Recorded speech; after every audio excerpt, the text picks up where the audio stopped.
Hello दोस्तों, स्वागत है आपका आज की क्लास में। आज की क्लास में हम आपके लिए लेके आए हैं वो चैप्टर जो आपका 11th क्लास में तो इम्पोर्टेंट है ही है, बल्कि आपके जो कॉम्पिटेटिव एग्जाम होंगे 11th 12th के बाद उसमें भी ये चैप्टर एक अहम रोल अदा करता है। जो बच्चा इस चैप्टर को यहाँ पे बिल्कुल अच्छे तरीके से समझ लेता है ना, तो जो आपके कॉम्पिटेटिव एग्जाम में इसमें से हर एग्जाम में इसके क्वेश्चन वेरी करते हैं। जैसे यूपीएससी सी सेट में इसके 2 से 3 क्वेश्चन हर ईयर पूछे जाते हैं। तो ये चैप्टर आपका बहुत इंपॉर्टेंट चैप्टर है। इस चैप्टर में बच्चों को डाउट रहते हैं। डाउट क्यों रहते हैं? क्योंकि वे इस चैप्टर को अच्छे तरीके से समझ नहीं पाते, समझ नहीं सकते।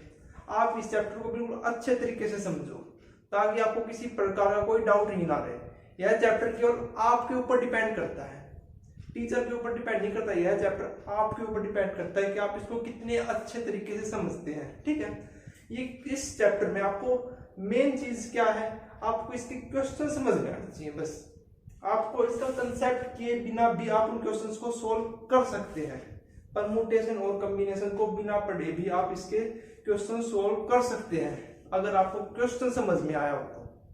लेकिन उससे आपके लेंथी क्वेश्चन सॉल्व होंगे, लेंथी पैटर्न सॉल्व होगा। लेकिन परमुटेशन और कॉम्बिनेशन का कंसेप्ट यूज करके उन क्वेश्चंस को हम शॉर्ट तरीके से सॉल्व करते हैं। तो आइए परमुटेशन और combination chapter number 6 11th class में जो आपका है उसको स्टार्ट करते हैं। ठीक है, तो सबसे पहले परमुटेशन और कॉम्बिनेशन क्या होते हैं एक बार जस्ट देख लो। यहाँ पे इसके बारे में जो ब्रीफ इंट्रोडक्शन है वो आपको अगली लेक्चर्स में देंगे हम। नेक्स्ट जो लेक्चर्स आएंगे उनमें आपको प्रोवाइड कराएंगे। ठीक, एक बार आप ओनली यहाँ पे देख लो क्या होता है।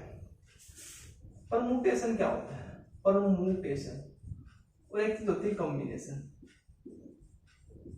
ये दोनों आपके डाटा से रिलेटेड है। किससे? डाटा। एक में तो डाटा को अरेंज किया जाता है और एक में डाटा को क्या किया जाता है? सेलेक्ट किया जाता है या चूज किया जाता है।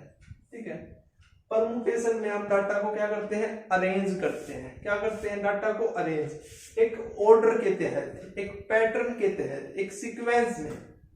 लेकिन जब हम डाटा को सिलेक्ट करते हैं, चूज करते हैं, तो उसमें उसको लिए कॉम्बिनेशन का यूज करते हैं और इसके लिए हम कोई ना कोई सीक्वेंस, ना कोई ऑर्डर, ना कोई पैटर्न का यूज करते हैं। ठीक है, बस अब आप केवल यही बात याद रखें कि परमुटेशन का मतलब होता है डाटा को अरेंज करना। कैसे अरेंज करते हैं? डाटा को एक ऑर्डर में अरेंज करेंगे, एक सीक्वेंस के तहत इसको अरेंज करते हैं। ठीक है, और जो आपका कॉम्बिनेशन है उसमें हम डाटा को सिलेक्ट करते हैं, डाटा को चूज करते हैं। ठीक है, बस अभी यहां तक याद रखना है। ठीक है, कि बस अभी तक यही याद रखना। ठीक है, जैसे जैसे हम आगे बढ़ेंगे आपको इनके बारे में जो ब्रीफ नॉलेज है वो आपको डेफिनेटली ही प्रोवाइड कराएंगे। ठीक है, तो आइए तो 6.1 एक्सरसाइज में जो आपका कंसेप्ट यूज होने वाला है पहले हम वो डिस्कस कर लेते हैं, जो इसका फर्स्ट कंसेप्ट है। ठीक है, तो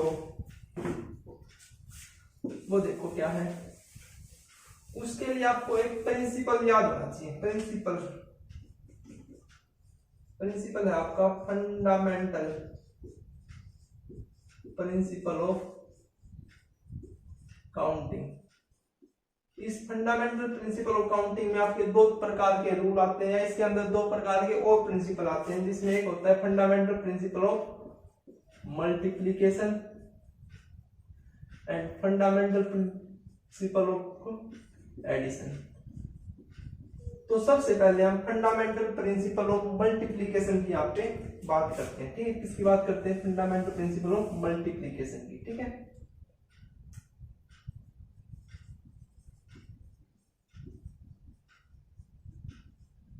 देखो किसी बच्चे को अगर ये 2 जो आपके फंडामेंटल प्रिंसिपल है अगर ये समझ में आ जाते हैं तो उसकी 6.1 एक्सरसाइज विद एग्जांपल आपके मतलब सोल्व हो गई, समझ लो। ठीक है, इन्हीं के ऊपर आपकी जो 6.1 एक्सरसाइज है। ठीक है, तो इनको बिल्कुल ध्यान से समझना।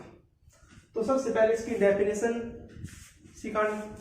पढ़ने से पहले मैं आपको एक एग्जांपल के तहत इसको समझाने का प्रयास करता हूँ। ठीक है, जैसे मान लो आपको गुड़गांव का नाम तो सभी ने सुना, क्या होगा? गुड़गांव से आपको जाना है चंडीगढ़।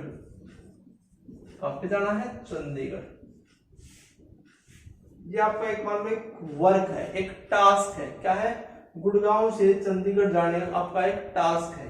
इसके बीच में आप मान लो रोहतक आता है, जहाँ पे आपकी महर्षि दयानंद यूनिवर्सिटी है ना, वो रोहतक आता है। ठीक है, अब देखो किसी से हमने पूछा, हमको रास्ते का पता नहीं है या पता भी है मान लो, तो हमने को पता चला कि गुड़गांव से रोहतक जाने के हमारे पास 3 रास्ते हैं। कितने रास्ते हैं? 3 रास्ते हैं, 3 वेज हैं।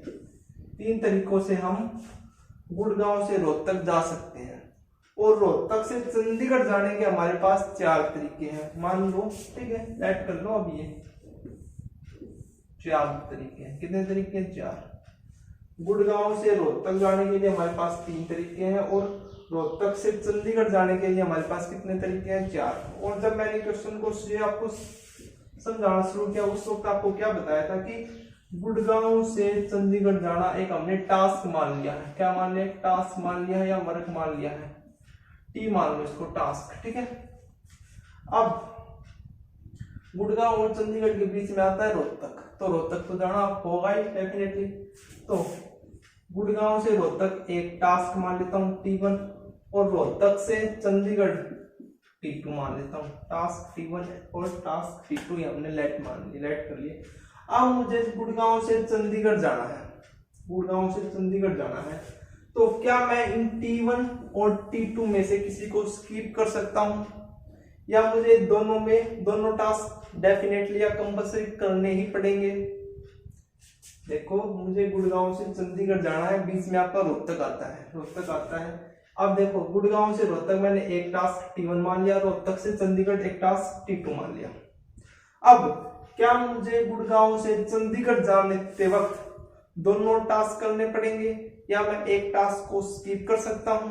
बोलो, कमेंट करके बताओ जल्दी। तो आपको दोनों टास्क करने पड़ेंगे। क्यों? अगर देखो आप गुड़गांव से रोहतक जाओगे तभी तो आप रोहतक से चंडीगढ़ जाओगे, दोनों टास्क कंपल्सरी करने पड़ेंगे। तो समझो यहीं से आपका fundamental principle of multiplication apply होता है। आपके पास क्वेश्चन आएगा how many ways to go Gurgaon to Chandigarh. Gurgaon से चंडीगढ़ जाने के लिए हमारे पास कितने वे हैं, कितने तरीके हैं? ठीक है, तो आप इसका सॉल्यूशन कैसे बताओगे? देखो अगर मैं इसके देखो 3 रूट है ना हमारे पास गुड़गांव से रोहतक जाने के लिए। अगर मैं इसको R1 R2 R3 मान लेता हूँ और रोहतक से चंडीगढ़ जाने के 4 है तो इसके R4 R5 R6 R7 add कर लेता हूँ। तो हाउ मैनी वेज गुड़गांव से चंडीगढ़, गुड़गांव से चंडीगढ़ जाने के लिए कितने तरीके हैं? तो देखो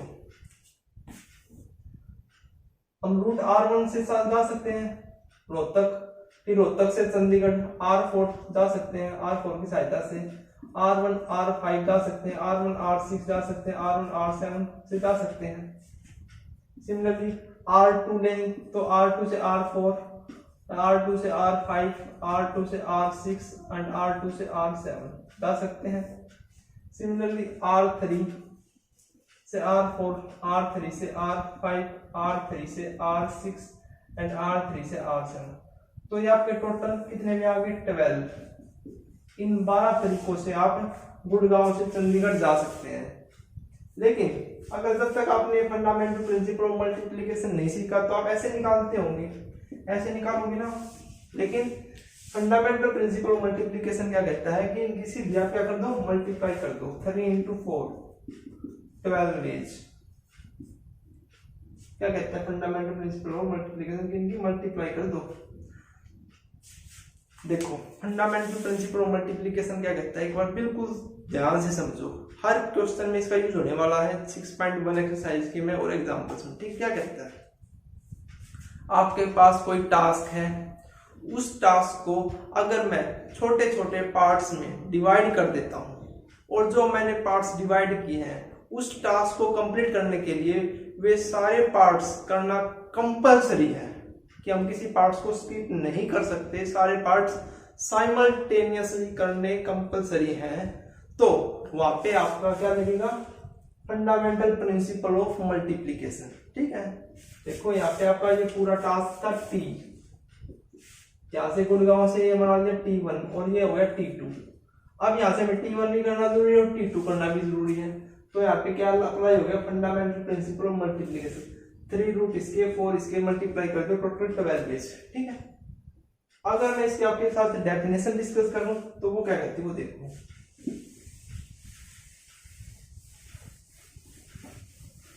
ये आपके यही इंपॉर्टेंट है, बस यही आपको समझ में आनी चाहिए। ठीक है, जो फंडामेंटल प्रिंसिपल है मल्टीप्लिकेशन का, ये क्या करता है देखो। Let us suppose that a task comprise two procedure बोल ले या टू टास्क और बोल दे। ठीक है, let us suppose that a task comprise two procedure. If the first procedure can B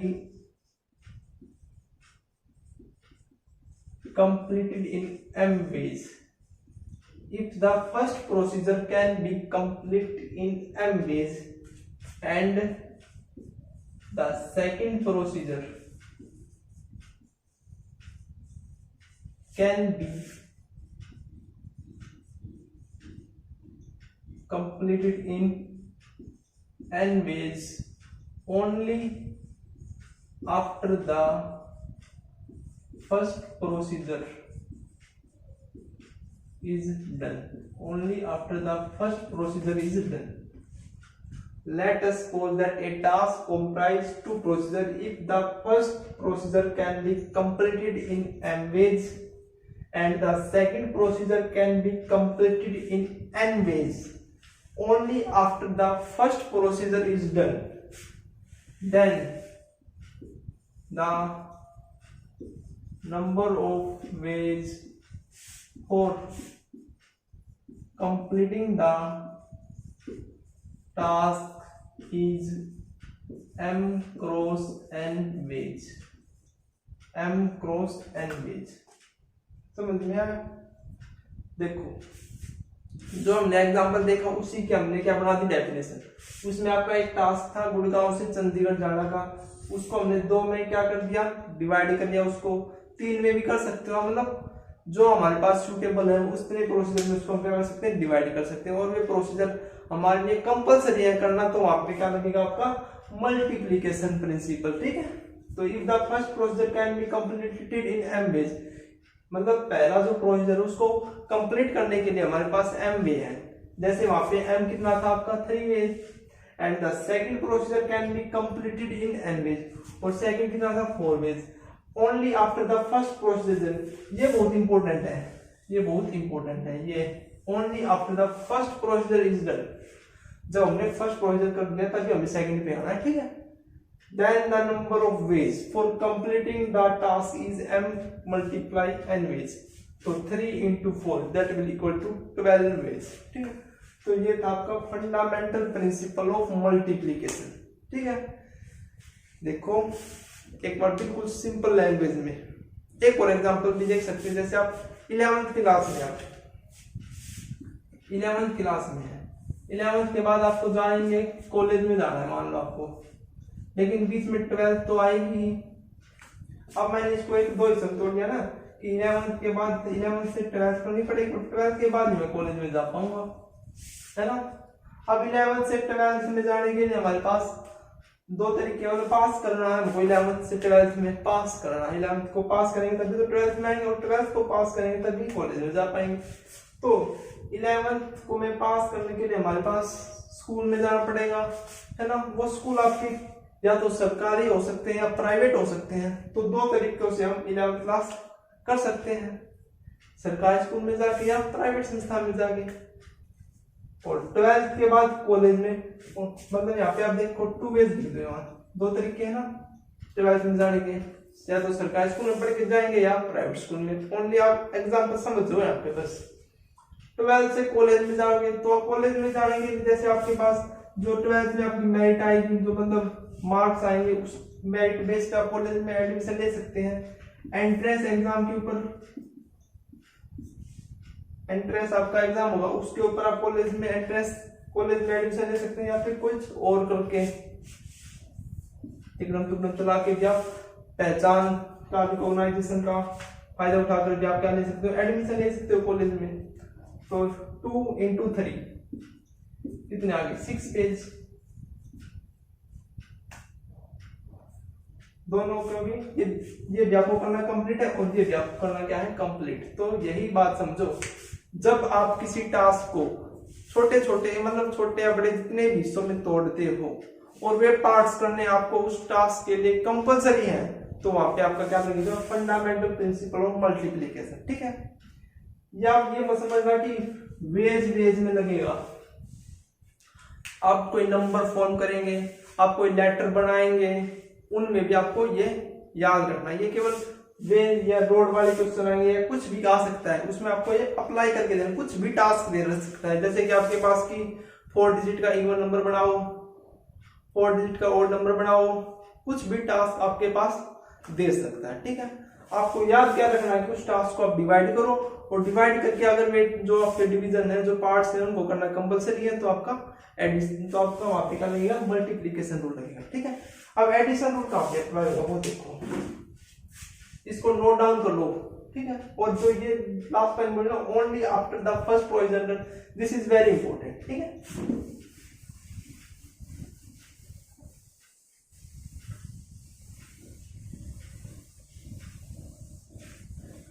उसके बाद आता है आपका फंडामेंटल प्रिंसिपल ऑफ एडिशन। क्या आता है फंडामेंटल प्रिंसिपल ऑफ एडिशन? ये क्या कहता है, let us suppose two task हम क्या कर लेते हैं, सपोज कर लेते हैं, let us suppose 2 task which need to be complete, जिनको हमें क्या करना है, कंप्लीट करना है। If the first task can be completed in m ways and the second task can be completed in n ways. If the first task can be completed in n ways and second task can be completed in n ways and these tasks are not simultaneously, इसको आप bracket में लगा के लिख सकते हो, and this task are not simultaneously, मतलब लगातार नहीं होने चाहिए। Then the number of ways of doing either task is m plus n ways। देखो अब let us suppose 2 tasks which need to be complete. If the first task can be completed in m ways and second task can be completed in n ways, यहाँ पे इस बात का ध्यान रखना है, and these tasks are not simultaneously, मतलब ये लगातार ना हो, then the number of ways of doing either task is m plus n way होगा। इसको आप एग्जांपल के थ्रू समझो, वही एग्जांपल के थ्रू समझो, एक बार इसको नोट डाउन कर लो। ठीक है, अब आप इसका एग्जांपल देखो, क्या देखो एग्जांपल, एग्जांपल क्या कहता है, वहां पे हमें देखो गुड़गांव से कहा जाना था चंडीगढ़, बीच में क्या आता था रोहतक। एक तरीका और है, दिल्ली होके भी आप आ सकते हो, वाया दिल्ली, गुड़गांव से दिल्ली और दिल्ली से चंडीगढ़, या फिर गुड़गांव से रोहतक, रोहतक से चंडीगढ़। ठीक है, अब आपके पास 2 टास्क हो गए ना, गुड़गांव से चंडीगढ़ जाने का, इसको मान लो आप पूरा एक टास्क मान सकते हो टास्क, और गुड़गांव से चंडीगढ़ जाना हमारा टास्क है, और T1 क्या हो गया आपका, गुड़गांव से दिल्ली और दिल्ली से चंडीगढ़, और T2 क्या हो गया आपका, गुड़गांव से रोहतक, रोहतक से चंडीगढ़। 2 टास्क हो गए।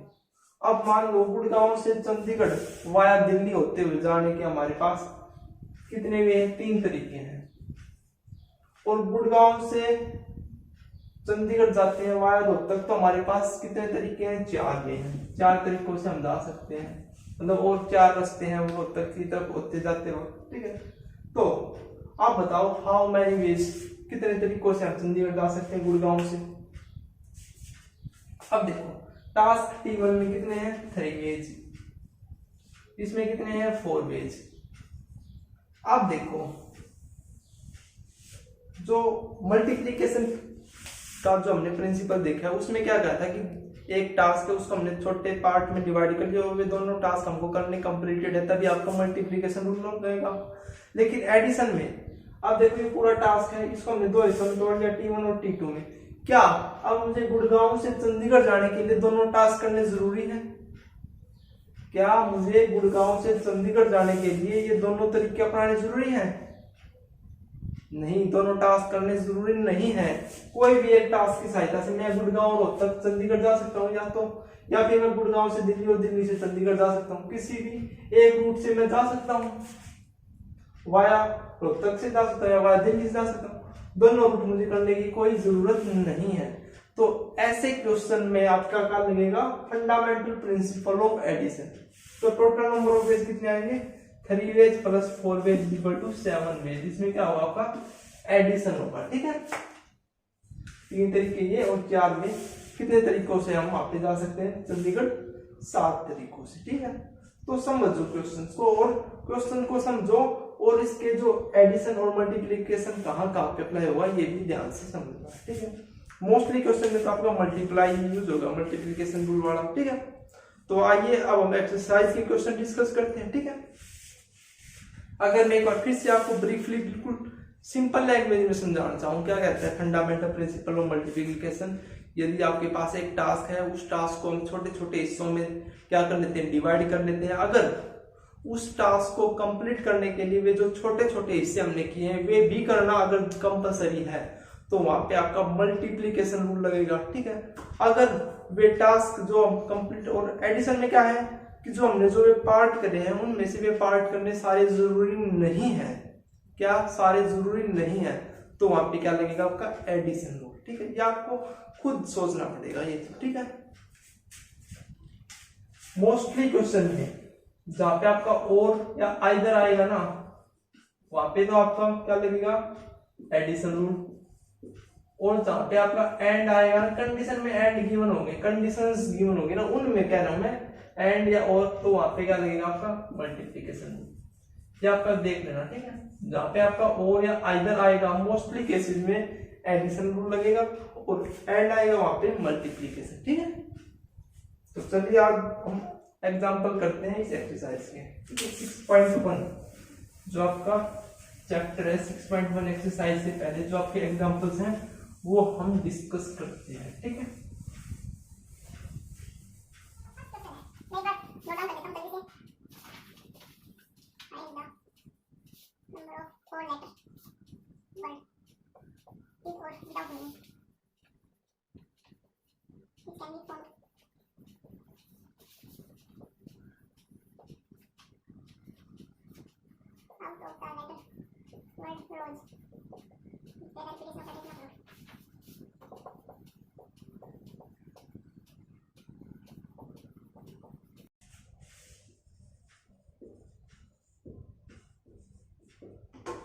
तो भाई ये आपका एग्जांपल का जो फर्स्ट एग्जांपल है ये वो आपका एग्जांपल, ये क्या कहता है कि find the number of 4 letter word.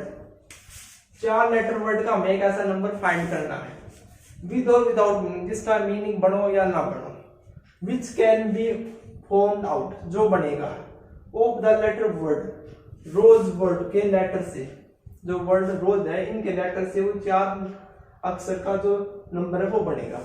Where the repetition of letter is not allowed, repetition allowed या repetition not allowed, ये आपके पास गिवन होगा क्वेश्चन में। repetition का कुछ नहीं गिवन है तो आप मान के चलोगे repetition is not allowed, ठीक है।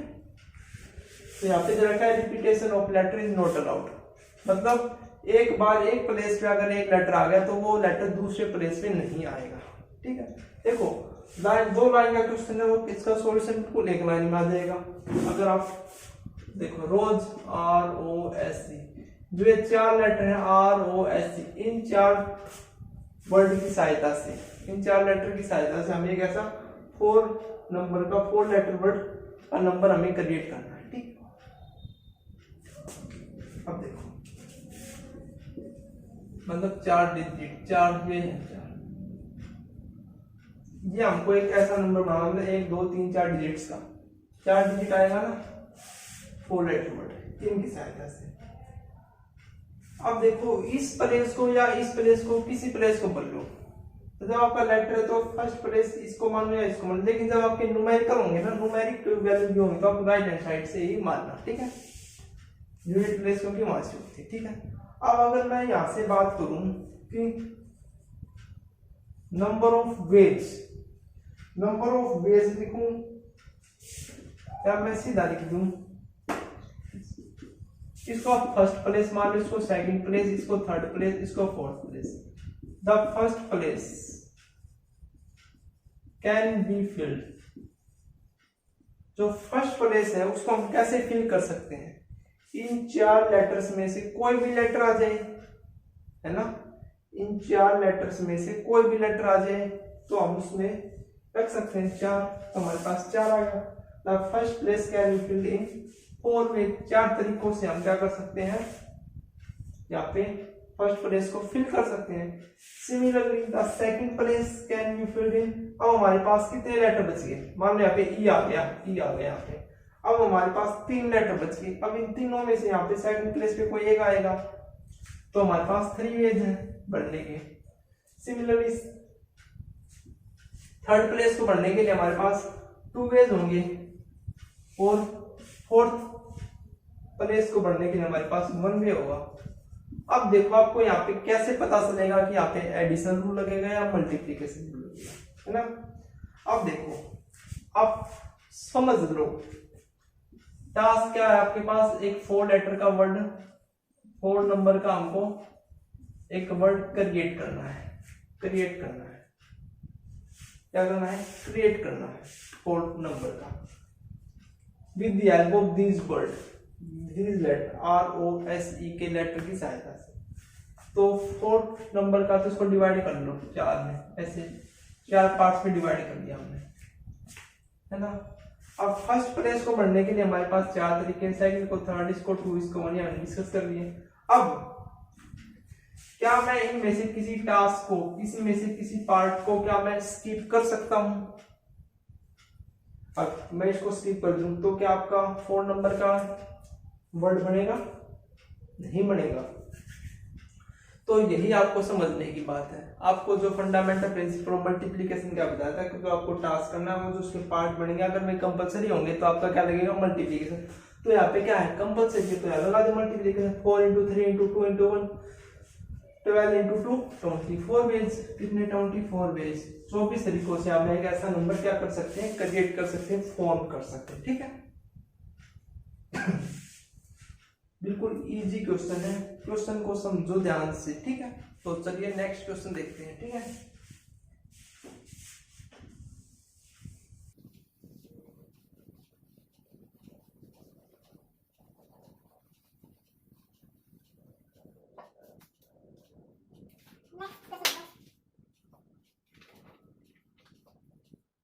how many 2-digit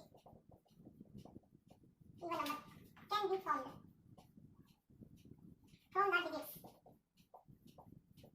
1 2 3 4 5 if the digit can be repeated, if the digit can be repeated।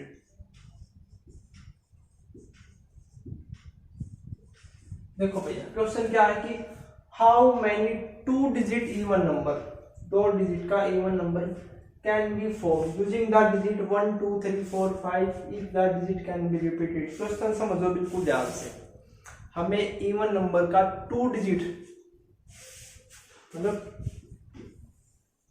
2 digits का वाला नंबर हमको एक क्रिएट करना है। तो इवन नंबर के लिए क्या पहचान होती है, लास्ट में या तो आपका 2 होगा, 4 होगा, 6 होगा, 8 होगा या 0 होगी, है ना, यही पहचान होती है। मतलब जो 2 से डिवाइड हो जाए वही आपका इवन नंबर होता है। तो लास्ट में आपके क्या डिजिट होंगी, 2 या 4 होगी, है ना, जो हमारे पास इवन है। 1 2 3 4 5 में से ही हमको नंबर चूज करने हैं। तो देखो unit place can be filled in, unit place can be filled इन, कितने तरीकों से हम यूनिट प्लेस को फिल कर सकते हैं। तो यूनिट प्लेस पे तो आपका इवन नंबर ही आएगा, जो कि हमारे पास कंडीशन है 2 डिजिट इवन नंबर लेके आने के लिए तो हमको यहाँ पे इवन नंबर ही लेके आना पड़ेगा। तो इवन नंबर या तो यहाँ 2 है या 4 है, क्या है 2 है या 4 है, इन दोनों में से कोई एक आएगा, ठीक है। तो unit place can be filled in 2 ways, 2 तरीकों से हम यूनिट प्लेस को क्या कर सकते हैं, फिल कर सकते हैं। Tens place can be filled in, tens place को हम कितने वेज से फिल कर सकते हैं, देखो क्या कह रहा है, digits can be repeat, digit आपके रिपीट हो सकती है, मतलब जो नंबर हमने यहाँ पे यूज कर लिया वो नंबर हम टेंस प्लेस पर भी रख सकते हैं, ठीक है। तो कितने नंबर है, 5 नंबर है ये, तो 5 तरीकों से हम टेंस प्लेस को क्या कर सकते हैं, फिल, तो 5 वेज। तो टोटल नंबर ऑफ वे, तो यहाँ आप लिख सकते हैं टोटल नंबर ऑफ, क्या लिख सकते हैं आप, total number of 2 digit even number can be formed 2 into 5 that equal to 10 ways. यहाँ पे भी आपका क्या लग गया, मल्टीप्लीकेशन रूल। कैसे लग गया, देखो 2 तरीकों में टास्क क्या है, एक नंबर 2 डिजिट का हमको क्या करना है, क्रिएट करना है, तो हमने इसको 2 पार्ट्स में तोड़ लिया, ब्रेकआउट कर लिया, ब्रेक करने के बाद अब हमें ये नंबर भी करना जरूरी है और ये पार्ट भी करना जरूरी है, दोनों जरूरी है, कंपलसरी है, तो हमने यहाँ पे क्या लगा दिया, मल्टीप्लीकेशन रूल, ठीक है। बिल्कुल इजी क्वेश्चन है, क्वेश्चन को समझो और जो आपके फंडामेंटल प्रिंसिपल ऑफ मल्टीप्लिकेशन है, एडिशन है, कहाँ पे लगेगा एक बार उनको देखो, ठीक है। चलिए next question,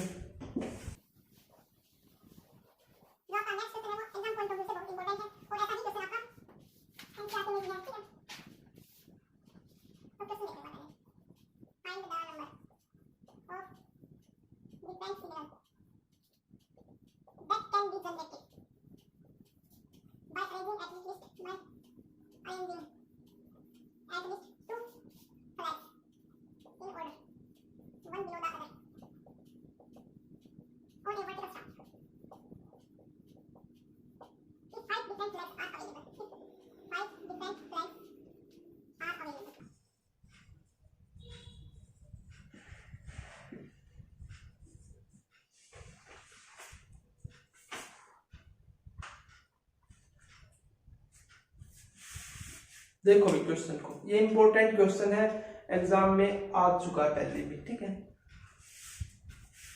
find the number of different signal that can be generate by arranging at least 2 flags in order, one below the other on a vertical staff if 5 different flags are available। क्या कह रहा है कि हमारे पास 5 अलग अलग प्रकार के फ्लैग अवेलेबल है, हमें सिग्नल बनाना है जिसमें हमें 2 फ्लैग की जरूरत है, कम से कम, एटलीस्ट बोल रहा है, क्या बोल रहा है, एटलीस्ट, कम से कम, 2 से ज्यादा भी हो सकते हैं, ठीक है। तो कम से कम 2 फ्लैग की जरूरत है, तो बताओ कितने सिग्नल क्रिएट किए जा सकते हैं, ठीक है। तो देखो क्या लिख सकते हैं हम, a signal can consist either 2 flag, मतलब एटलीस्ट 2 फ्लैग बोल रहा है, 3 फ्लैग भी, 4 फ्लैग भी, 5 फ्लैग भी, हम सिग्नल क्या कर सकता है, कंसिस्ट कर सकता है, 2 फ्लैग कंसिस्ट कर सकता है कम से कम 3, 4, 5, 2 से कम नहीं करेगा बस, ठीक है। अब क्या कह रहा है, 1 बिलो द अदर, मतलब 2 फ्लैग है, तो देखो ऐसे होंगे सिग्नल 1 बिलो द अदर, तो आप इनको फिल करने के कितने तरीके होंगे, अब ये पूछा है। तो देखो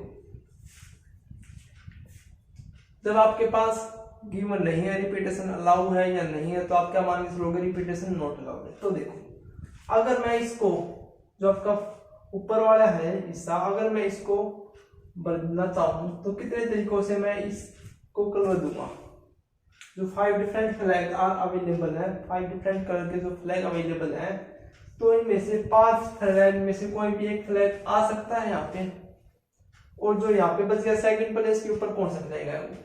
अब एक तो यहाँ पे आ गया 5 में से, बचे कितने 4, तो 5 into 4 20 इमेज है ना। सिमिलरली 3 फ्लैग की बात करोगे तो इसको 5 से, इसको 4 से, इसको 3, 5 और 20 या 60। 4 फ्लैग की बात करोगे तो 5 4 3 2 20, और 5 की करोगे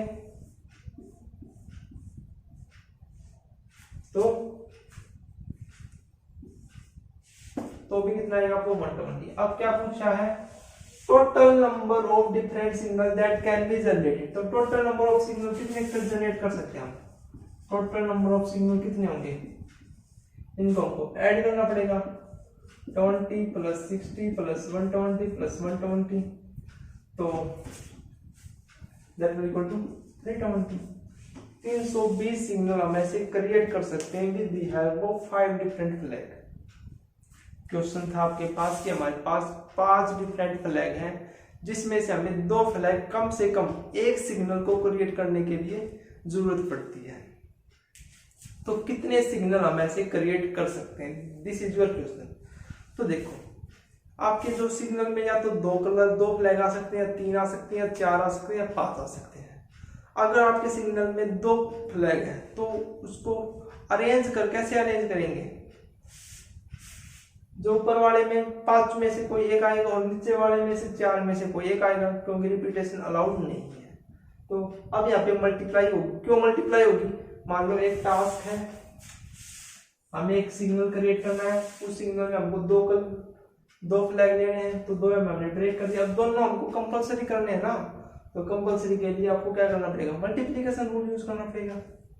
सिमिलरली ऐसे हमने यहाँ पे किया, ठीक है। तो चीजों को समझो, प्रिंसिपल को समझो, फिर आपको क्वेश्चन करने में किसी प्रकार का कोई डाउट नहीं रहेगा। अगर आप भी आपको क्वेश्चन करने में कोई डाउट आता है तो कमेंट करके बताओ। नेक्स्ट वीडियो में हम एक्सरसाइज 6.1 आपके साथ डिस्कस करते हैं, ठीक है। तो मिलते हैं नेक्स्ट वीडियो में। Thank you.